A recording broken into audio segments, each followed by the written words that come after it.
بسم اللہ الرحمن الرحیم۔ پیغمبر اکرم صلی اللہ علیہ وآلہ وسلم کے پاس ایک شخص آیا اور کہنے لگا فلاں شخص بہت عابد و زاہد ہے۔ پیغمبر اکرم صلی اللہ علیہ وآلہ وسلم نے فرمایا جس کی عبادت میں شہرت ہو جائے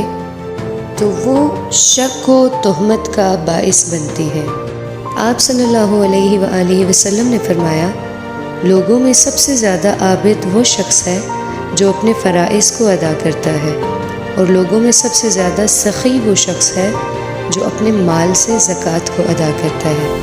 اور لوگوں میں سب سے زیادہ زاہد وہ شخص ہے جو محرمات سے اجتناب کرتا ہے، اور لوگوں میں سب سے زیادہ پرہیزگار وہ شخص ہے جو ہمیشہ حق بولے، خواہ وہ اس کے نفع میں ہو یا نقصان میں، اور لوگوں میں سب سے زیادہ عادل وہ شخص ہے جو دوسروں کے لیے اس چیز کو پسند کرے جس کو وہ اپنے لیے پسند کرتا ہے، اور دوسروں کے لیے اس چیز کو ناپسند کرے جس کو وہ اپنے لیے ناپسند کرتا ہے، اور لوگوں میں سب سے زیادہ زیرک و دانا وہ شخص ہے جو موت کو زیادہ یاد کرتا ہے، اور لوگوں میں سب سے زیادہ غافل وہ شخص ہے جو اس دنیا کے تغیر و تبدل سے نصیحت حاصل نہیں کرتا، اور لوگوں میں سب سے زیادہ قابل اعتبار وہ شخص ہے جو دنیا پر زیادہ اعتبار نہ کرے، اور لوگوں میں سب سے زیادہ عالم وہ شخص ہے جو دوسروں کے علم کو اپنے علم کے ساتھ جمع کرے،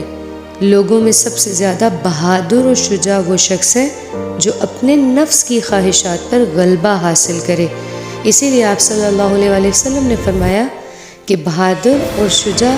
حقیقی وہ ہے کہ جو اپنی نفسانی خواہشات پر غلبہ حاصل رکھتا ہے۔ تو بندہ مومن کی صفات میں سے یہ ہے کہ بندہ مومن کی جلوتیں تو پاک ہوتی ہیں، لیکن جب اللہ کے بندے خلوت میں ہوتے ہیں، تنہائی میں ہوتے ہیں، تو ان کی خلوت جلوت سے زیادہ پاک تر ہوتی ہے۔ بہار قرآن، مومنین کی بہار۔